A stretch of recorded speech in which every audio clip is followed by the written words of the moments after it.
కాదండి. అసలు భారతదేశ చరిత్రలో ఎందుకని ఈ వైషమ్యాలు వచ్చినాయి?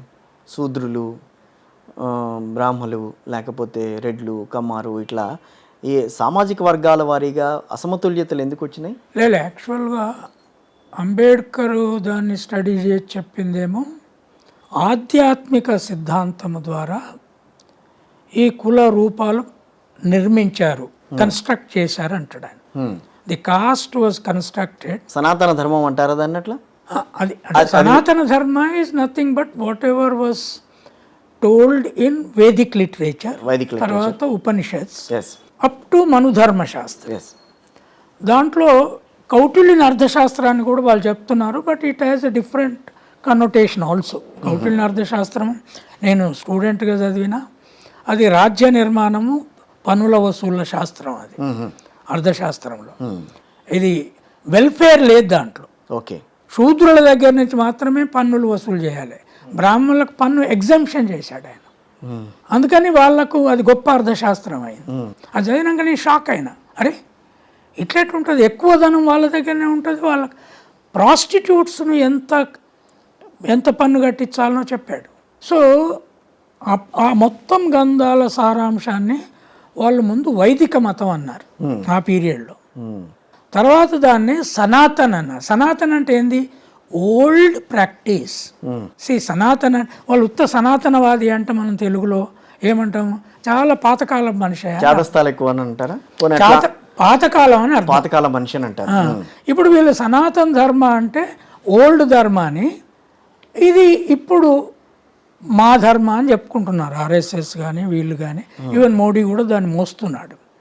మోడీ మరి ఓబీసీ సనాతన ధర్మంలో ఎక్కడ ఉంటాడో ఆయన చెప్పాలి.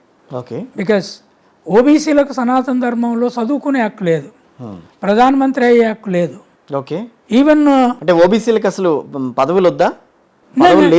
నో, శూద్ర రాజులు తిరుగుబాటు చేసి చంద్రగుప్తుని, చాణక్యుని మంత్రిగా పెట్టుకున్నాడు. చాణక్యుడే చంద్రగుప్తుని రాజుని చేసుకొని ప్రధానమంత్రిగా ఉన్నాడు. ఆయన చెప్పినట్టు చేయమంటే ఆయన చెప్పినట్టు వినకపోతే ఆయన రాజ్యానికి వెళ్ళి రాజీనామా చేసి బయటకు వచ్చి పుస్తకం రాశాడు. శూద్ర దాంట్లో కౌటిల్యుడు ఏం చెప్తాడు, హెడ్ ప్రీస్ట్కు రాజు కంటే ఎక్కువ జీతం ఉండాలంటాడు. చంద్రగుప్తుడు ఒప్పుకోలే. ఆదివాసుల తిరుగుబాటుని వాళ్ళ ఇండ్లు తగలబెట్టి అయినా సరెండర్ చేసుకోమంటాడు. చంద్రగుప్తుడు నేను చేయనన్నాడు. అక్కడ కదా సమస్య వచ్చింది. కనుక అది ఎక్కడికి వచ్చింది మనకు? సనాతన ధర్మం అంటే వాళ్ళు ఒక్కటి చెప్పాలి, నేను నిర్దిష్టంగా చర్చకు సిద్ధం. వర్ణ వ్యవస్థ దాంట్లో ఉంటుందా ఉండదా? వర్ణ వ్యవస్థ ఉంటే వృత్తులతో సంబంధం లేని పూజారి సనాతన ధర్మంలో పాటించే గుడిలో పూజారి అవుతారా? వ్యక్తులు కారా?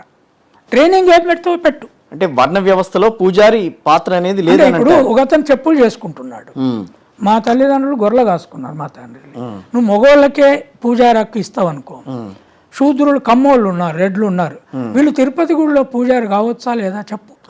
వీళ్ళు హిందువులే అంటున్నావు కదా, మరి తిరుపతి గుడిలో పూజారి కావడానికి కోర్సు నిర్ణయించు. ప్రొఫెసర్ కావడానికి, డాక్టర్ కావడానికి కోర్సు నిర్ణయించు. దాంట్లో హిందువులు అనుకునే వాళ్ళు ఏజ్లో అడ్మిట్ అయ్యి ఎంత క్లాస్ చదివి ఆ తర్వాత ఎంత చదివి పూజారి వృత్తికి సెలక్షన్ కమిటీ ఉంటుంది. ఆ సెలక్షన్ కమిటీతో చేస్తే కులంతో సంబంధం లేకుండా పూజారి వృత్తి ఇప్పుడు 2 టెంపుల్లలో ఉంటుందా ఉండదా? ఆర్ఎస్ఎస్, బీజేపీ, నరేంద్ర మోడీ కూడా చెప్పాలి. ఒకటి తిరుపతి గుడి, అక్కడ రోజుకు 4 కోట్ల ఆదాయం ఉంది, హుండీ మీరు చూడండి. 2 రామ్ టెంపుల్, ఇప్పుడు ఈ 2 పెద్దవి.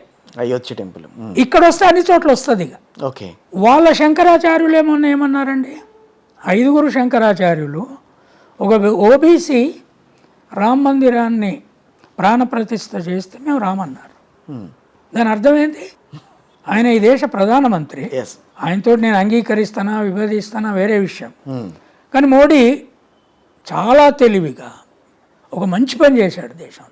మీరు వచ్చినా రాకుండా నేనే చేస్తానని పోయి ఇంకోటి ఏమన్నారు, ఆ విగ్రహాన్ని నువ్వు ముట్టుకోవడానికి వీల్లేదన్నారు. డేట్ అంటే ఆయన తెల్లారి ఒక ప్రకటన ఇచ్చాడు, ఆయన కళ్ళు నేనే దిద్దుతా అన్నాడు. ఇది ఛాలెంజ్ అది. సో అంటే ఆ ఓబీసీగా ఆయన వచ్చి నేను నార్మల్గా అయితే అది మోడీ కాకపోతే ఇంకెవరినైనా బెదిరిద్దరు. మీరా? నేను కాదు, అదే ఓవరాల్ గా ఎవరైనా బెదిరించేవాళ్ళు. వేరే ప్రధానమంత్రి ఎవరన్నా వచ్చి ఉంటే గనక ఆ వాజ్పేయి place లో. ఉన్నా వాళ్ళు ఏం చేద్దరు, మీరు ప్రధానమంత్రులు కాదండి, మేము పూజారులు పూజారులు మేము చేస్తాము, మీరు మీరు చుట్టూ మీరు చుట్టూ కూర్చోండి కూర్చోండి అని అంటారు. అంటారు. మోడీ నేనే చేస్తా అన్నాడు. Yes. He broke 3000 years control in a way, Ram టెంపుల్లో. That's welcome. అయితే మోడీ చేయాల్సింది ఏంటంటే అక్కడ మీరు ఒక పూజారి ట్రైనింగ్ స్కూల్ పెట్టండి. ఆ స్కూలు సంస్కృతంలో ఉండాలని మీరు అంటున్నారు, వాళ్ళు అంటున్నారు పూజారి.